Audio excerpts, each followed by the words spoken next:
Gaza में हालात बद से बदतर होते जा रहे हैं। इजराइल और हमास के बीच जारी जंग में अब तक 50,000 से ज्यादा लोगों ने अपनी जान गंवा दी।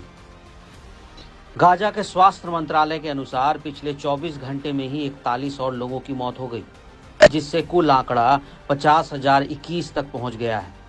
लेकिन असली मौतों का आंकड़ा इससे भी ज्यादा हो सकता है, क्योंकि हजारों लोग तो अभी भी मलबे के नीचे दबे हैं। माना जा रहा है कि जान गंवाने वालों में ज्यादातर महिलाएं और बच्चे शामिल हैं। जब इजराइल ने युद्ध विराम की समाप्ति और युद्ध की वापसी की घोषणा की, तो ईमानदारी से कहूं, ये शायद सबसे खतरनाक और मुश्किल वक्त था जो हमने सोचा था।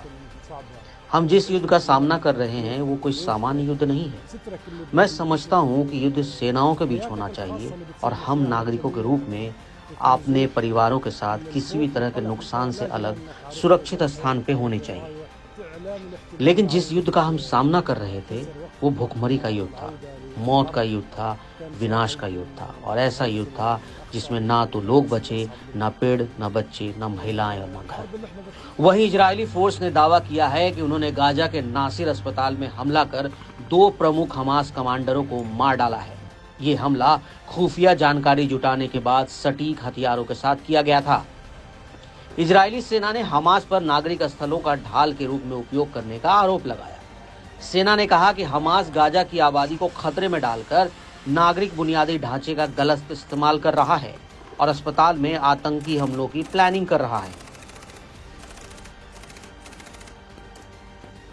इजराइल फिलिस्तीनी नागरिकों को निशाना नहीं बनाता, हम हमास आतंकवादियों को निशाना बनाते हैं, और जब ये आतंकवादी नागरिक क्षेत्र में घुसते हैं तब वो नागरिकों को मानव ढाल के रूप में इस्तेमाल करते हैं। वो ही सभी तरह के हमले के जिम्मेदार हैं।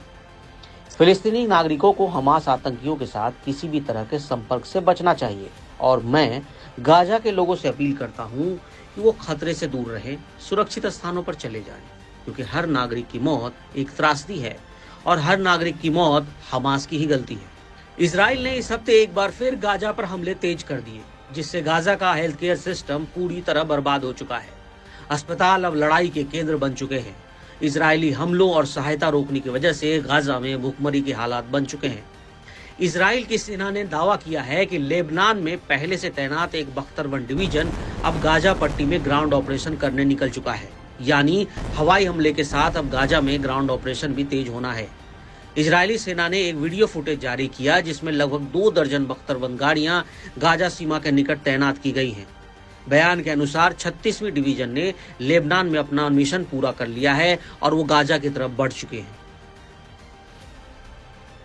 गाजा के 20 लाख से ज्यादा लोगों को अपने घर छोड़ने पर मजबूर कर दिया गया है। गाजा के स्वास्थ्य मंत्रालय ने कहा कि जंग में अब तक 50,021 फिलिस्तीनी मारे जा चुके हैं, जबकि 1,13,000 से अधिक घायल हुए हैं। ये जंग 2023 को शुरू हुई थी, तब हमास ने अचानक इजराइल पर हमला कर दिया था। इस हमले में 1200 से ज्यादा इजराइल नागरिक मारे गए और 250 लोगों को बंधक बना लिया गया था। इसके जवाब में इजराइल ने हमास के खिलाफ युद्ध छेड़ दिया, जो अब तक थमा नहीं है।